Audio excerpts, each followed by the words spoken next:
Kini publik menyoroti kisah seorang ibu muda meninggal seusai disuruh dokter melahirkan secara sesar.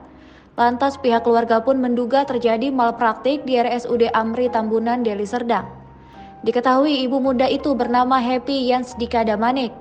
Dikutip dari tribunmedan.com, kakak kandung Yansdika, Penil Damanik menyampaikan bahwa ada yang janggal dari rumah sakit tersebut.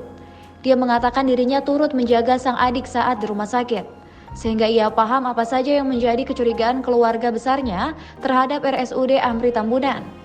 Pihaknya mengatakan permasalahan tersebut tidak serta-merta timbul di akhir saja, namun di awal kejadian pun sudah ada permasalahan. Satu contoh kejanggalan yang dirasakan yakini standar kesehatan sebelum dilakukan tindakan medis. Sebelum operasi sesar, sang adik alias Yansdika hanya memiliki hemoglobin atau HB 7,1. Sementara standar angka HB sebelum melakukan pembedahan di atas 10. Kecurigaan malpraktik pun terjadi dari hasil scan otak Yansdika. Pasalnya dokter tidak pernah memberikan hasil pemeriksaan tersebut. Keluarga almarhum Yansdika pun berencana akan membawa kasus tersebut ke jalur hukum. Namun mereka belum memutuskan seperti apa langkah hukumnya. Diberitakan sebelumnya seorang ibu muda meninggal dunia seusai disuruh dokter melahirkan secara sesar di RSUD Amri Tambunan, Deli Serdang. Padahal kondisi ibu dan bayi di kandungan pun dalam kondisi sehat. Selamat pagi untuk seluruh masyarakat Indonesia, terutama yang Sumatera Utara. Saya ingin mencurahkan seluruh isi hati saya terkait masalah yang menimpa istri saya, yang sampai sekarang saya nggak tahu apa yang terjadi sama istri saya, yang mengakibatkan istri saya sekarang sudah 14 hari belum sadarkan diri. Cerita ini diawali pada tanggal 20 Juni, hari Senin semalam. Istri saya operasi wawancara cesar.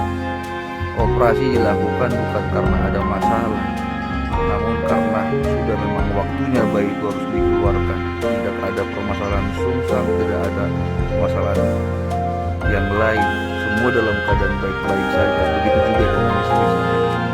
Setelah itu dilakukan operasi. Pada saat itu 1,5 jam bayi saya keluar. Setelah bayi saya keluar, saya lihat kondisi bayi saya sehat, namun ada sedikit beberapa di bagian tubuhnya, di ujung kaki sama di ujung tangan itu ada yang agak-agak membiru.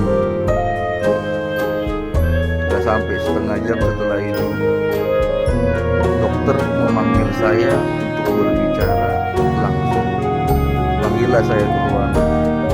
Lalu dokternya menceritakan sama saya bahwasanya pada saat pengangkatan urin-urin bayi saya itu kondisi istri saya shock, yang membuat dia berhenti napas, berhenti jantung. Sampai sekarang saya nggak tahu masalah itu bagaimana, apa yang menyebabkan terjadinya permasalahan itu. Dokter menjelaskan bahwa saja istri saya terkena emboli air ketuban, dan itu termasuk komplikasi yang termasuk dalam operasi sesar.